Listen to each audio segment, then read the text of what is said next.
biraz çekebilir miyiz arkadaşlar?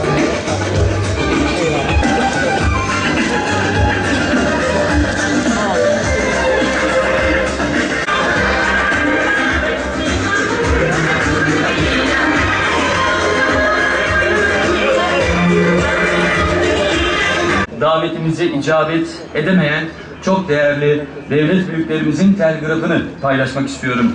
Nazik davetinize teşekkür ederim. Ancak yoğun programın olması nedeniyle 1952 yılından bu yana sivil ve askeri hava trafiğine hizmet veren Diyarbakır Havalimanı kısıtlı bir arazi üzerine kurulmuş ve sivil tesisleri zaman içerisinde yapılan büyütmelere rağmen olabildiğince geliştirilmesine çalışılmasına rağmen ihtiyaca cevap veremez hale gelmiştir. Ancak bölgenin hava ulaşım potansiyeline bağlı olarak gerçekleşen ve geleceğe yönelik yolcu ve uçak istatistikleri değerlendirildiğinde mevcut havalimanımızın yolcuya yönelik tesislerinin ve uçak park alanının gelecekte yetersiz kalacağı anlaşılmıştır. Bu sebeple havalimanımız sınırları içerisinde ama ayrı bir arazi üzerinde iç ve dış hatlara hizmet verebilecek şekilde yeni bir terminal binası yapımı işine Sayın Bakanımızın talimatlarıyla başlanmıştır.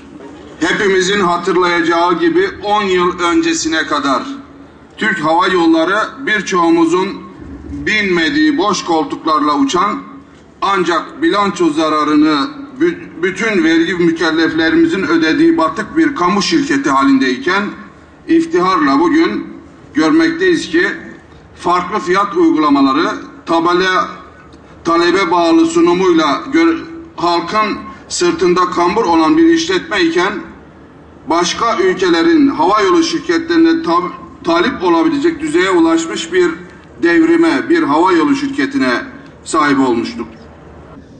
Nasıl ki Türkiye son 10 yıl içerisinde dünyanın gelişmiş ülkeleriyle, Batı Avrupa'yla arayı hızlı bir şekilde kapatıyorsa, şimdi de Türkiye'nin doğusu, güneydoğusu, Türkiye'nin batısıyla arayı hızlı bir şekilde kapatıyor. Gerçekten 10 yıl önce Türkiye'nin kişi başına milli geliri Avrupa Birliği ortalamasının %36'sı civarındaydı. Geçen sene bu %56'ya çıktı. Bir 10 yıl daha istikrar, huzur ve güven ortamıyla eminim Türkiye bir 20 puan daha, hatta belki daha hızlı bir şekilde kapatacak. Çünkü Avrupa'daki sıkıntıları, gelişmiş ülkelerdeki sıkıntıları hepimiz biliyoruz. O nedenle bizim tabii ki bu güven ortamını, bu çözüm sürecini güçlü bir şekilde sahiplenip desteklememiz lazım. Bu havaalanı bundan sonraki süreçte tabii bir büyük bölge havaalanı olacak.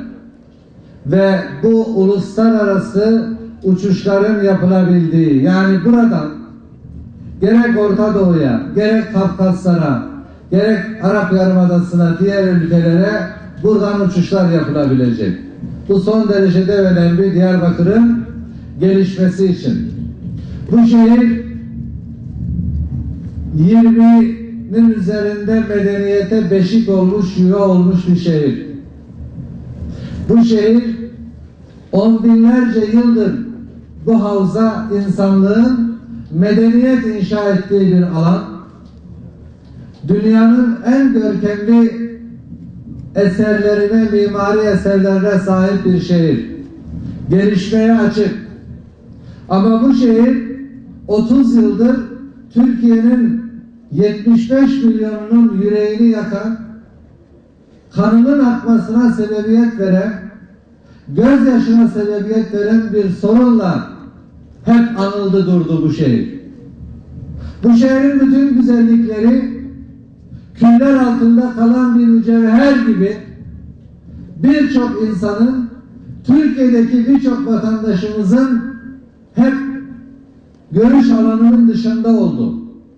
Havsalasının, algısının dışında oldu.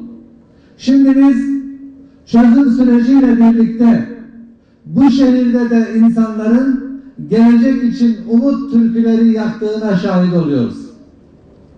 Ve hükümetimizin bu şehrin bütün sektörlerinde, bütün alanlarında kalkınması için harcadığı çabayla birlikte buraya cezbedilen yatırımlar, yeni yatırım imkanları ve fırsatlarıyla birlikte işte bu tür altyapı hizmetleriyle birlikte çok yakın bir gelecekte çok farklı bir noktaya taşınacak Diyarbakır.